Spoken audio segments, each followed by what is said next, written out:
नमस्कार दोस्तों, आज की इस नए वीडियो में आप सभी लोगों का स्वागत है। आज की वीडियो में हम लोग स्पेशली पढ़ने वाले हैं बॉटनी के डीएससी के, वो हम लोग समझेंगे आज। बहुत अच्छा पेपर है और ये आपको आपके सिलेबस के अकॉर्डिंग आपको लाइन टू लाइन मिलेगा। मैं आपको सलाह देना चाहूँगा स्टूडेंट कि आप सभी लोग सिलेबस को अपने पास रखें और आप चिन्ह लगाते जाएं और उसको नोट डाउन भी करते जाएं जो आप लोगों के सिलेबस में है। हो सकता है थोड़ा बहुत आगे पीछे हो, लेकिन इन सभी चीज़ों को आप सभी बच्चे को पढ़ लेना है। बहुत अच्छा कंटेंट आपको मिलेगा, एक बहुत अच्छा नोट्स है। आप सब लोग इनको अच्छे से तैयारी करें और पेपर बहुत पास है। ये मुश्किल से 5-6 दिन में आप इसको तैयारी कर सकते हैं। आपका टेंशन कुल मिला के मैं कम कर दिया। चौथा यूनिट है। अभी तक मैंने 3 यूनिट पर 3 लेक्चर दे दिया है, जो कि 40-40 मिनट के आसपास का वीडियो है। थोड़ा सा लंबा तो जरूर है, लेकिन 40 मिनट कोई बहुत लंबा नहीं होता है सीखने के लिए, अगर आप सीखे तो, है ना। चलिए समझते हैं आज के जो हमारा वीडियो है यूनिट 4 के लिए, बॉटनी के डीएससी के यूनिट 4 के लिए। इसका सिलेबस अलग है जो हमारा मेन कोर सब्जेक्ट का बॉटनी है उससे। लेकिन अगर आप डीएससी में अगर आपने बॉटनी लिया है तो ये पेपर को आप जरूर पढ़ें। और अगर आपने जूलॉजी लिया है तो मैं जूलॉजी पर वीडियो अपलोड कर दिया हूँ। अब जो हमारा वीडियो आएगा वो केमिस्ट्री के लिए आएगा, जो बहुत मज़ेदार है। समझते हैं संसाधन प्रबंधन में समकालीन प्रथाएं क्या होती हैं। Practice in resource management. सबसे पहले है इंट्रोडक्शन, समझते हैं। संसाधन प्रबंधन का अर्थ है प्राकृतिक संसाधनों जैसे कि जल, वन, खनिज, ऊर्जा का उपयोग, संरक्षण और पुनः पूर्ति इस तरह करना कि वर्तमान और भविष्य की जरूरतों को पूरा हम कर सकें या पूरा हो सकें। ये होता है हमारे पास इसके इंट्रोडक्शन। समकालीन प्रथाएं पर्यावरणीय, आर्थिक और सामाजिक दृष्टिकोण को ध्यान में रखते हुए विकसित की गई है। अब इसके क्या क्या मुख्य दिशा है। सतत विकास है, जिसको हम कहेंगे सस्टेनेबल डेवलपमेंट। संसाधनों का उपयोग इस तरीके से किया जाए कि भविष्य की पीढ़ियों के लिए भी उपलब्ध हो रहें। उदाहरण है जल और ऊर्जा का नियंत्रित उपयोग करें। अगला है संपूर्ण संसाधन दृष्टिकोण, है ना। तो ये क्या चीज होते हैं हमारे पास, जल, मृदा, वन और ऊर्जा का समेकित और समन्वित प्रबंधन होते हैं, जिसमें हम और देख पाते हैं भूमि उपयोग, कृषि और उद्योग में तालमेल, तकनीकी और वैज्ञानिक दृष्टिकोण, technology and scientific approaches. GIS, इसका पूरा नाम क्या होते हैं देखते हैं। जियोग्राफिक इंफॉर्मेशन सिस्टम और रिमोट सेंसिंग का उपयोग करना। स्मार्ट कृषि, ऊर्जा दक्ष तकनीक, सामुदायिक आधारित प्रबंधन है, कम्युनिटी बेस्ड रिसोर्स मैनेजमेंट। स्थानीय लोगों की भागीदारी होनी चाहिए और पारंपरिक ज्ञान का उपयोग करें, जैसे कि ज्वाइंट फॉरेस्ट मैनेजमेंट। पूरा नाम पूछ सकते हैं आप लोग, इसको नोट डाउन कर लेंगे। जितना मैंने येलो कलर में हाईलाइट किया है वो सब हमारा क्या है, टॉपिक है, राइट ना। तो इन सब टॉपिक को आप सभी लोग अच्छे से इनको क्या करते जाएंगे, लिखते जाएंगे कॉपी में, नोट डाउन करते जाएंगे। अगर आप अच्छे से पढ़ने वाले विद्यार्थी हैं जरूर नोट डाउन करेंगे, आप इसको अच्छे से कर सकते हैं। कंटेंट अच्छा है, कुल मिला के पास तो हो जाएंगे कम से कम। मैं अच्छा नंबर तो बोल सकता हूँ बिल्कुल, लेकिन पास तो आप किसी भी हाल में हो ही जाएंगे। ठीक है, इस तरीके से अगर आप पढ़ लेते हैं, कम से कम आपके पास जब कंटेंट रहेगा ना तो आप पढ़ पाएंगे। कंटेंट ही नहीं रहेगा तो आप कैसे पढ़ पाएंगे। तो सबसे पहले जरूरी है हमारे पास कंटेंट होना चाहिए कि मैं क्या पढ़ूं। आपको पता भी नहीं रहेगा मुझे क्या पढ़ना है, क्या लिखना है, तो ये सबसे पहले जरूरी है कि मुझे पढ़ना क्या चाहिए। तो ये सब चीज़ है। वन और जैव विविधता संरक्षण, राष्ट्रीय वनीकरण वनिकीकरण मिशन क्या होते हैं समझते हैं। वृक्षारोपण और वन पुनरुद्धार, वन्य जीव संरक्षण अधिनियम, जैव विविधता अधिनियम, राष्ट्रीय जैव विविधता कार्य योजना, है ना। जल और मृदा का संरक्षण, राष्ट्रीय जल नीति, नेशनल वाटर पॉलिसी, सतत जल प्रबंधन और सिंचाई सुधार, भूमि सुधार और मृदा संरक्षण योजनाएं, कटाव रोकने के लिए बांध बांध बनाते हैं ना। ठीक है, और देखते हैं ऊर्जा और अक्षय ऊर्जा प्रबंधन, राष्ट्रीय अक्षय ऊर्जा mission, national renewable energy mission. आपने पहले ही रिन्यूएबल पढ़ लिए हैं, ये टॉपिक अनिवार्य रूप से एग्जाम में आएगा, रिन्यूएबल वाला आप जरूर पढ़ लेंगे। ठीक है, ऊर्जा दक्षता मानक और टेक्नोलॉजी, ऊर्जा बचत उपकरण, स्मार्ट ग्रिड, सामुदायिक भागीदारी होनी चाहिए, ग्रामीण और आदिवासी समुदाय को संरक्षण और संसाधन प्रबंधन में शामिल करना। उदाहरण, ग्राम वन समिति, विलेज फॉरेस्ट कम्युनिटी और जल समिति। अंतरराष्ट्रीय प्रयास, इंटरनेशनल एफोर्ट, क्या प्रयास करते हैं समझते हैं। हमारे पास पहला है वैश्विक सम्मेलन और संधि, ये हमारा टॉपिक है ग्लोबल कंजर्वेशन। और यूएनईपी, इसका पूरा नाम यहाँ लिखा है, आप सभी छोटे छोटे नाम पढ़ें।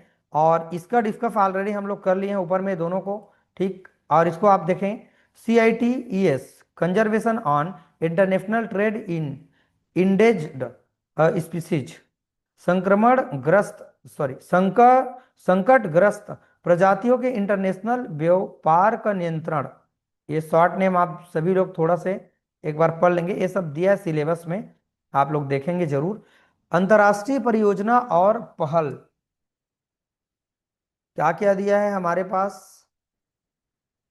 रेड दिया है, ग्लोबल वाटर पार्टनरशिप, ये शॉर्ट नेम आप सभी लोग जरूर पढ़ें। मैं बार बार कह रहा हूं, ये सब छोटा छोटा एग्जाम में पूछेंगे, इंटरनेशनल बहुत सारे प्रश्न बनेंगे, छोटा मोटा करके देखना ना। और आपका WWF, ये सब ये प्रोजेक्ट का नाम है, ठीक है। समकालीन तकनीक प्रथाएं, देखते हैं क्या चीज है, remote sensing and GIS, one जल मृदा और ऊर्जा संसाधनों की निगरानी, ऑपरेशन एग्रीकल्चर, कृषि में जल और पोषण तत्वों का नियंत्रण उपयोग, smart energy grid, bio energy है, इस तरीके से वाटर मैनेजमेंट रिसाइकलिंग है। और अपशिष्ट प्रबंधन प्रथाएं हैं, वाटर मैनेजमेंट प्रैक्टिस है। इंट्रोडक्शन है हमारे पास, अपशिष्ट प्रबंधन है, वेस्ट मैनेजमेंट का अर्थ क्या है समझते हैं। यह हमारा टॉपिक है वेस्ट मैनेजमेंट। वेस्ट मैनेजमेंट का अर्थ है अपशिष्ट का संग्रह, परिवहन, पुनर्चक्रण, उपचार और निपटान इस तरह करना कि यह मानव स्वास्थ्य और पर्यावरण के लिए हानिकारक ना हो, उसे हम लोग कहते हैं वेस्ट मैनेजमेंट। जो वेस्ट जा रहे हैं ना, कोई चीज फेंक रहे हैं ना, उनको हम दोबारा से रिसाइकल करके उपयोग करना, ये इसका परिभाषा है। आज के समय में औद्योगिक, घरेलू और जैविक अपशिष्ट में वृद्धि के कारण सटीक और प्रभावी प्रबंधन जरूरी है। देखो, घरेलू हमारे पास जो चीजें हैं उनको हम कहीं पर भी फेंक देते हैं, जनसंख्या इतना बढ़ा हुआ है, तो ये सब चीज का प्रबंधन करना बहुत जरूरी है, मैनेजमेंट करना जरूरी है। ये कितने प्रकार के होते हैं सबसे पहले समझते हैं। घरेलू है अपशिष्ट पदार्थ के रूप में, डोमेस्टिक वेस्ट है, भोजन, प्लास्टिक, कागज, धातु, ग्लास, ये सब। औद्योगिक अपशिष्ट है, इंडस्ट्रियल वेस्ट है, रासायनिक, धातु, तेल, प्लास्टिक, ये सब है। जैविक अपशिष्ट है, बायोमेडिकल वेस्ट है, अस्पताल क्लिनिक से उत्पन्न संक्रमण जन्य कचरा है। और कृषि अपशिष्ट है, एग्रीकल्चर वेस्ट है, पत्तियां, फसल अवशेष, पशुमल, ये सब। इलेक्ट्रॉनिक अपशिष्ट है, पुराने मशीन, मोबाइल, कंप्यूटर, ये सबको ना फेंके, इसका रिसाइकल कराने के लिए आप दे दें, ऐसा कह रहे हैं। अपशिष्ट प्रबंधन के उद्देश्य क्या है, इसका ऑब्जेक्ट क्या है। पर्यावरण को सुरक्षा प्रदान करना, मानव स्वास्थ्य का संरक्षण करना, संसाधनों का पुनर्चक्रण और पुनः उपयोग, ऊर्जा उत्पाद और आर्थिक लाभ मिलना, सार्वजनिक सौंदर्य और स्वच्छता बनाए रखना। अपशिष्ट प्रबंधनों की प्रथाएं, वेस्ट मैनेजमेंट प्रैक्टिस, सोर्स का नियंत्रण, सोर्स को हम कैसे कंट्रोल करें, रिडक्शन करें, अपशिष्ट उत्पन्न होने से पहले कम करना है, उदाहरण ये सब है। पृथक्करण, सेग्रीगेशन, पृथक्करण मतलब अलग करना ना। अपशिष्ट को जैविक अपशिष्ट, ई अपशिष्ट पदार्थ में आदि में अलग करना है। जैसे रंगीन डस्टबिन का प्रयोग करें, और प्लास्टिक, कागज, लाल जैव चिकित्सीय का हम क्या करें, इस्तेमाल करें, पुनः उपयोग करें, रीयूज करें। अपशिष्ट सामग्री का सीधा दोबारा उपयोग करें, उदाहरण पुराने कपड़े, कागज, कांच की बोतलें। पुनर्चक्रण, रिसाइकलिंग करें, अपशिष्ट को नई सामग्री में बदलना, उदाहरण है प्लास्टिक बोतल, नई प्लास्टिक वस्तु, कागज, पुनः कागज, ये सब चीज है। जैविक अपशिष्ट प्रबंधन क्या चीज है, खाद्य और कृषि अपशिष्ट जानते हैं सभी लोग, ऊर्जा पुनर्प्राप्ति है, सुरक्षित निपटान है। ये सब चीज आप थोड़ा से वीडियो को देख करके पढ़ लेंगे, कठिन नहीं है, पर्यावरण जैसे लग रहा होगा। राष्ट्रीय और अंतर्राष्ट्रीय प्रयास, नेशनल एंड इंटरनेशनल इफोर्ट क्या है, भारत में प्रयास क्या क्या किए जा रहे हैं। वेस्ट मैनेजमेंट नियम है 2016 में बनाया गया। और है जब चिकित्सा अपशिष्ट प्रबंधन नियम 2016 में बनाया गया है। भारत स्वच्छ भारत अभियान सभी जानते हैं, शहर और ग्रामीण स्वच्छता को बढ़ाने के लिए, है ना, ग्रामीण एरिया में स्वच्छता को बढ़ाने के लिए ये काम भारत सरकार द्वारा भी किया जा रहा है। अंतर्राष्ट्रीय प्रयास है, ये सब देख सकते हैं क्या क्या इंटरनेशनल प्रयास है। और अपशिष्ट प्रबंधन के ये कुछ लाभ है, पर्यावरणीय लाभ है, आर्थिक सामाजिक और ऊर्जा संरक्षण। ठीक, चलिए अगला हमारे पास टॉपिक है नेचुरल रिसोर्स अकाउंटिंग, प्राकृतिक संसाधन लेखांकन। परिभाषा है natural resource accounting. Natural resource accounting वह प्रक्रिया है जिसमें प्राकृतिक संसाधनों जैसे कि जल, वन, खनिज, भूमि, जीव जंतु के उपयोग, उपलब्धता और मूल्य को मापा और रिकॉर्डिंग किया जाता है। इसका उद्देश्य सतत विकास और आर्थिक निर्णयों के लिए संसाधनों की वास्तविक स्थितियों का आकलन करना होता है।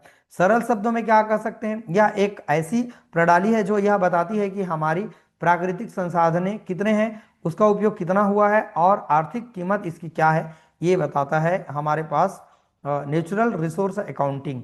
इसका ऑब्जेक्ट क्या है, इनका उद्देश्य क्या है, समझते हैं।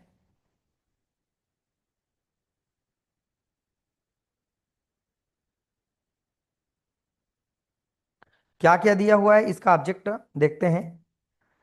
संसाधनों के सतत संसाधनों के उपयोग और दोहन का मूल्यांकन, संसाधनों के सतत उपयोग और संरक्षण में मदद, आर्थिक नीति और विकास योजना में सही निर्णय लेना, संसाधनों के क्षरण और पुनः पूर्ति को ट्रैक करना, पर्यावरण और आर्थिक आंकड़ों को राष्ट्रीय खाता प्रणाली में शामिल करना।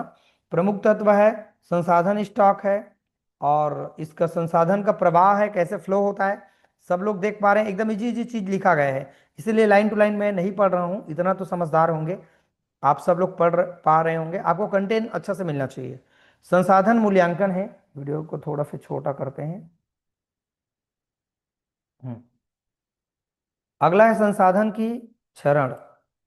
प्रकार क्या है, फिजिकल अकाउंटिंग है और मिनिटरी अकाउंटिंग है, आर्थिक लेखांकन है। और अगला है समेकित लेखांकन है। समझते हैं क्या होता है फिजिकल अकाउंटिंग। संसाधनों की मात्रा, क्षेत्रफल और उत्पादन का आकलन, वन क्षेत्र, जलाशयों का जल स्तर, ये सब चीज है हमारे पास। इसका सिग्निफिकेंस क्या है, महत्व क्या है, देखते हैं इसका महत्व क्या है। नीति निर्माण में सहायक होते हैं, सतत विकास होते हैं, पर्यावरणीय संरक्षण, आर्थिक विकास, ये सब हेडिंग पढ़ना रहता है, जानते हो। इसके कुछ सारांश एग्जाम्पल है, आप यहाँ पर देख पाएंगे कि इसका तरीका क्या है, इसका उद्देश्य क्या है। अगला टॉपिक है हमारे पास सबसे मजेदार टॉपिक और इंपॉर्टेंट टॉपिक है हमारे पास environmental impact assessment. Green chemistry के अंतर्गत आते हैं। हमारा जो पर्यावरण हो उस उस पर ग्रीन चीजों का इस्तेमाल करें, कीटनाशक का कम प्रयोग करें, बायोगैस का प्रयोग करें, जैविक खाद का प्रयोग करें, बहुत अच्छा है। इन्वायरमेंटल इंपैक्ट असेसमेंट EIA एक प्रक्रिया है जिसके द्वारा किसी प्रस्तावित परियोजना का गतिविधि के पर्यावरण पर पड़ने वाले संभावित प्रभावों का मूल्यांकन किया जाता है। इसके उद्देश्य परियोजना के पर्यावरणीय, सामाजिक और आर्थिक प्रभावों को समझना और उन्हें न्यूनतम करना होता है। ये फिगर के माध्यम से आप सभी लोग थोड़ा समझ पाएंगे, आप लोग थोड़ा फिर जरूर देखें कैसा होना चाहिए। ट्रांसपेरेंसी होना चाहिए, है ना। इसका उद्देश्य क्या होता है देखो, और है हमारे पास पार्टिसिपेट करने योग्य होना चाहिए, प्रैक्टिकली होना चाहिए, अकाउंटेबल होना चाहिए, क्रिएटेबल होना चाहिए, कॉस्ट इफेक्टिवनेस होना चाहिए अर्थात महंगा ना हो, सस्ता हो, टिकाऊ ज़्यादा हो, फ्लेक्सिबल होना चाहिए, लचीलापन होना चाहिए। परिभाषा क्या है इनका हम समझते हैं। देखो परिभाषा, EIA वह प्रक्रिया है जिसमें किसी परियोजना के क्रियान्वयन से पहले उसके पर्यावरणीय प्रभाव की पहचान, मूल्यांकन और प्रबंधन के उपयोग उपाय किए जाते हैं। सरल शब्दों में कह सकते हैं EIA यह सुनिश्चित करता है कि कोई भी परियोजना पर्यावरण को नुकसान ना पहुंचाए और संसाधनों का सतत उपयोग हो। ये देखिए इन्वायरमेंटल इम्पैक्ट असेसमेंट, हर चीज ग्रीन बता रहे हैं, हर चीज हमारा हरा भरा होना चाहिए। उद्देश्य क्या है? पर्यावरण संरक्षण करना इसका उद्देश्य है। सतत विकास सुनिश्चित करना, परियोजना निर्णय में सहायक करना, समुदाय और हितधारकों की भागीदारी होना चाहिए, विनियामक अनुपालन होना चाहिए। इसका प्रोसेस क्या होना चाहिए? देखो प्रोसेस इसका क्या होना चाहिए। स्कोप और प्रारंभिक अध्ययन, परियोजना के प्रकार और उसका पर्यावरण पर संभावित प्रभाव निर्धारित करना, डेटा संग्रह और बेस लाइन अध्ययन करना। तीसरा स्टेप इसका पर्यावरणीय प्रभाव का मूल्यांकन करना। इसके अंतर्गत जो जो पॉइंट लिखा गया अंदर में, थोड़ा सा आप पेपर लिखने के लिए आप इसको पढ़ना पड़ेगा आप सभी लोगों को। पर्यावरणीय प्रबंधन योजना, environmental impact plan.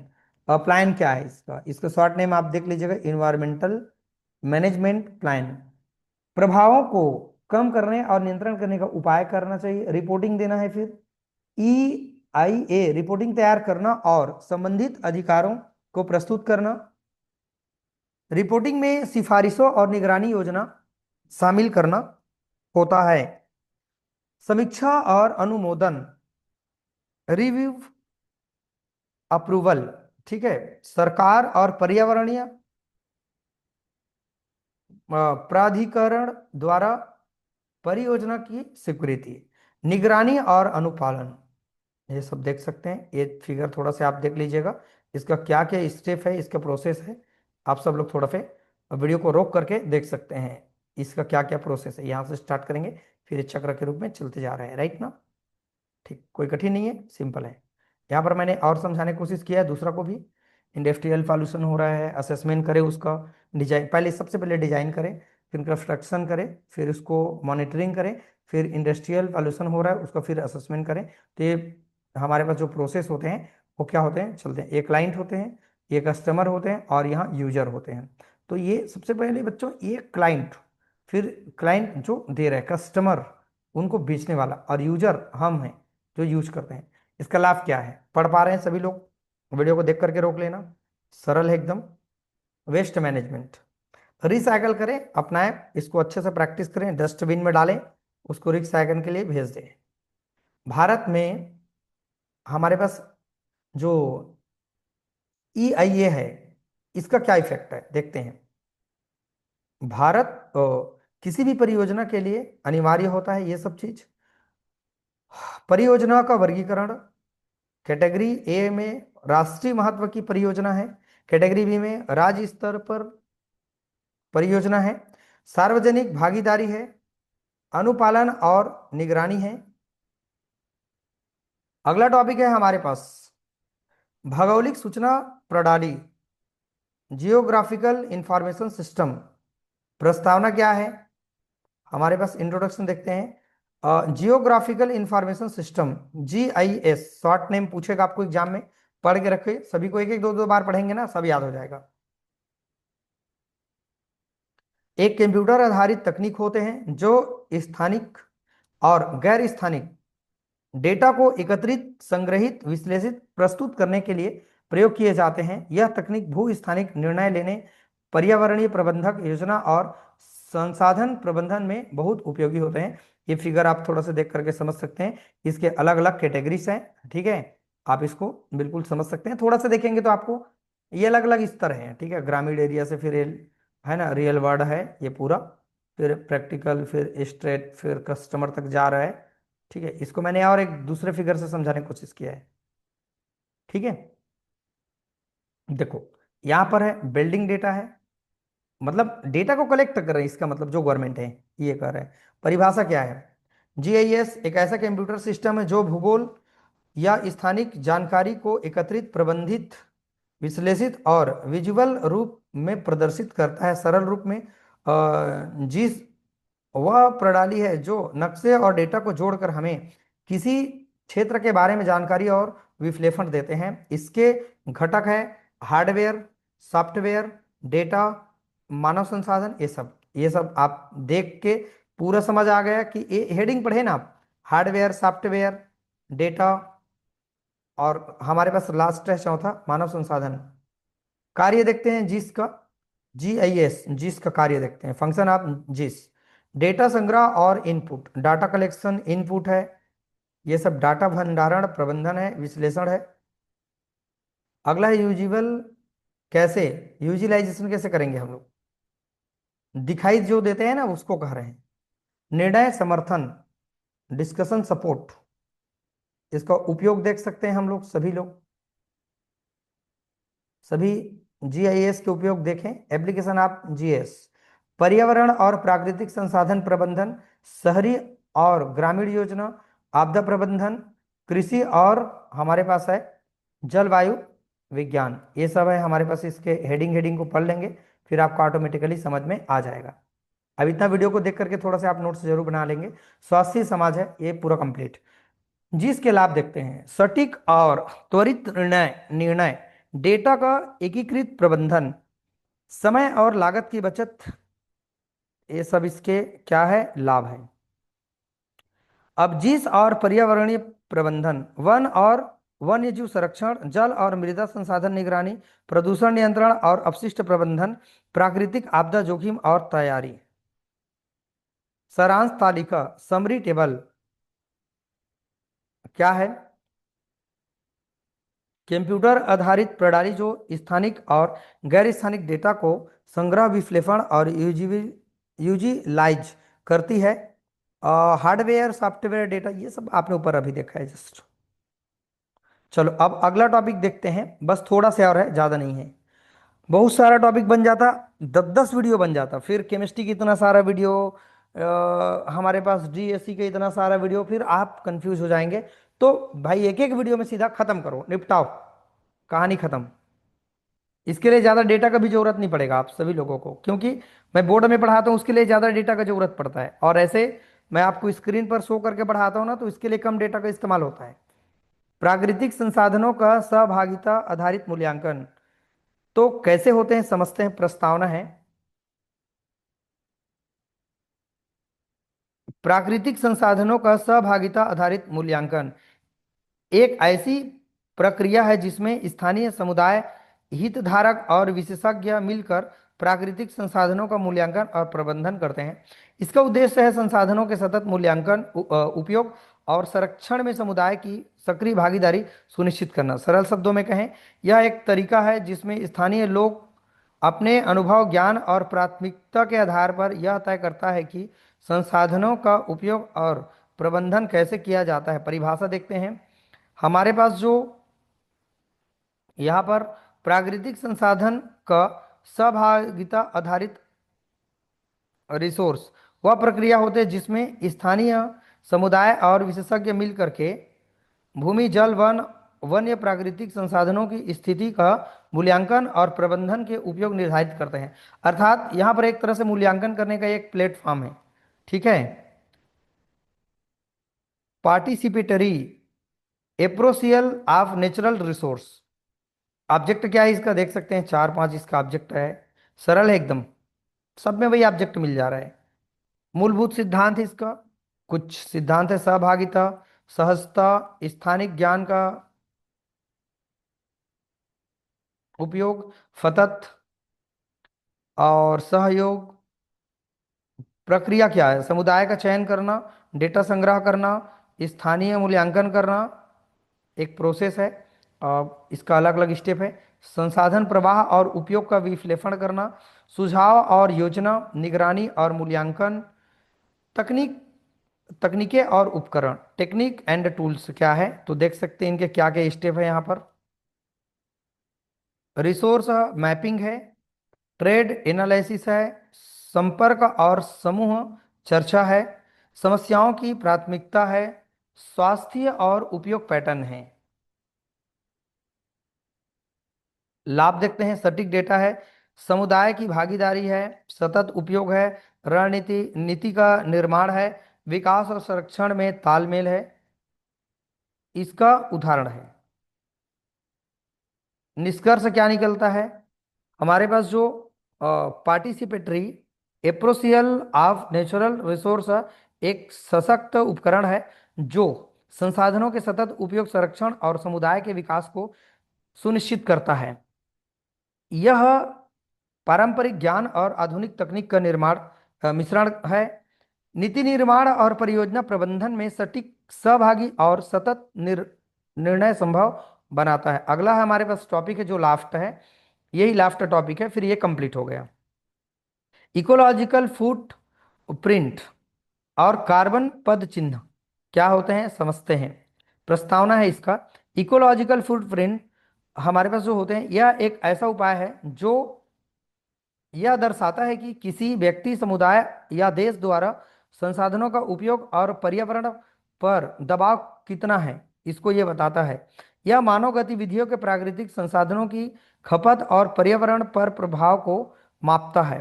Carbon footprint जो होते हैं, इकोसिस्टम जो फुटप्रिंट का एक हिस्सा है जो कार्बन डाइऑक्साइड और अन्य ग्रीन हाउस प्रभाव या गैस के उत्सर्जन से पर्यावरण पर पड़ने वाले प्रभाव का मापन करते हैं। परिभाषा क्या है इकोलॉजिकल फुटप्रिंट? यह वह क्षेत्र है जो प्राकृतिक संसाधनों की आपूर्ति करने और मानव द्वारा उत्पन्न अपशिष्ट, विशेषकर कार्बन डाइऑक्साइड को अवशोषित करने के लिए आवश्यक होते हैं। कार्बन फुटप्रिंट CF या किसी व्यक्ति, उत्पाद, संस्था द्वारा उत्सर्जित कुल ग्रीन हाउस गैसों अर्थात हमारे पास ग्रीन हाउस गैस GHG का माप है, जिसे सामान्यतः CO2 इकाई में व्यक्त किया जाता है। पारिस्थितिक पद चिन्ह के घटक component of the ecological footprint है। इसके घटक क्या क्या है? भूमि और खाद्य संसाधन है, वन लकड़ी और वन लकड़ी संसाधन है, ऊर्जा और जलवायु प्रवाह है, विकास और अवशेष प्रबंधन है। कार्बन पद चिन्ह का विशेष ध्यान रखना क्या है, परिभाषा देखते हैं। मानव गतिविधियों के कारण वातावरण में निकलने वाली कार्बन डाइऑक्साइड और अन्य ग्रीन हाउस गैसों का मात्रा, इसका मुख्य सोर्स ऊर्जा उत्पादन, विद्युत, कोयला, पेट्रोल, डीजल, ये सब सबको पढ़ सकते हैं। प्रभाव देखते हैं।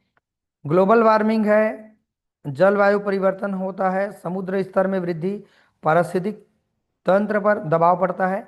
मापन देखते हैं, मेजरमेंट कैसे करेंगे। ठीक है, तो ये आपका किलोग्राम कार्बन डाइऑक्साइड प्रति व्यक्ति, उत्पाद या संस्था, उदाहरण है 1 किलोग्राम मीटर उत्पाद, मीट उत्पाद इक्वल टू लगभग 27 किलो ग्राम कार्बन डाइऑक्साइड उत्सर्जन को बताता है। इसका मेजर कर सकते हैं। ह्रास और नियंत्रण, रिडक्शन एंड मैनेजमेंट, क्षय, ये सब पढ़ सकते हैं। महत्व देखते हैं। सतत विकास संकेतन, नीति निर्धारण में उपयोग, सामाजिक जागरूकता, एक पेज और है, इसका सारांश है, सारांश पढ़ लीजिएगा सभी लोग। और ये निष्कर्ष है। इकोलॉजिकल फुटप्रिंट हमें बताता है कि हमारी जीवन शैली पर्यावरण पर कितना दबाव डालती है। कार्बन फुटप्रिंट इसके सबसे महत्वपूर्ण हिस्सा है, क्योंकि कार्बन डाइऑक्साइड उत्सर्जन ग्लोबल वार्मिंग और जलवायु परिवर्तन का मुख्य कारण है। सतत विकास और जलवायु सुरक्षा के लिए EF और CF को कम करना आवश्यक होता है। तो दोस्तों, ये हमारा 103 पेज का हमारा कंप्लीट PDF हो गया रेडी। अब मैं आप सभी लोगों को स्क्रीनशॉट लेने के लिए मैं आपको स्क्रीन को थोड़ा छोटे कर देता हूं, ताकि आप सभी लोग स्क्रीनशॉट ले सकते हैं अगर चाहें तो। और पढ़ते पढ़ते आप सभी लोगों ने लिख लिया होगा। चलो स्क्रीनशॉट पहले कर लो सभी लोग, फिर हम आपसे थोड़ा सी बात करेंगे। ओके, चलो अगला पेज।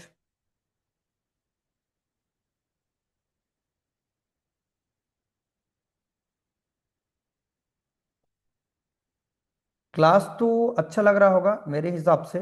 मैंने प्रयास किया है आप लोगों को समझाने की, राइट ना? समझ जाएंगे तो बहुत अच्छी बात है। कोशिश करें आप बिल्कुल समझने की, है ना? कितना मिनट लगेगा वीडियो को जो इसका PDF को खिसकाने में? मुझे ज़्यादा टाइम थोड़ी लगेगा, 1 मिनट लगेगा मुश्किल से भाई। क्या होगा, बच्चे पढ़ लेंगे हमारे। और छोटा करूं क्या इससे? चल जाएगा ना?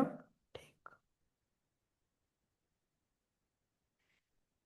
ठीक है, तो ये काफ़ी मेहनत के बाद स्टूडेंट हमारा ये डायग्राम चाहे तो बना सकते हैं, इस पर इफेक्ट डाल सकते हैं आप सभी लोग। मतलब अगर ऐसे चित्र बना के अगर आप लिखते हैं तो फिर तो बात जाने दो, मज़ेदार है।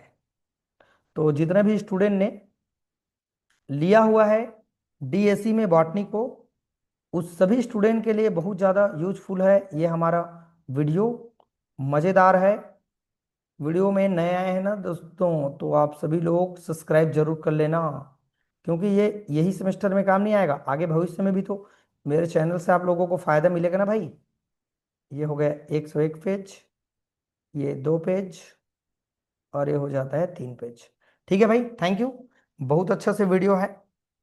आप सब लोग हमें सपोर्ट करते रहें और चैनल को भी हमारा ग्रो जरूर कराएं। आपके लिए इतना मेहनत कर रहे हैं तो कोशिश आप लोग भी थोड़ा करें कि आप सभी लोग अपने मित्र हैं, दोस्त हैं, उनको आप सभी लोग शेयर कर देंगे। चलो, इस सब चीज़ को आप नोट डाउन जरूर कर लेंगे। नोट डाउन करते करते अगर आप पढ़ लेते हैं तो काफ़ी अच्छा रहेगा। चलिए दोस्तों, वीडियो को वॉच करने के लिए थैंक यू सो मच।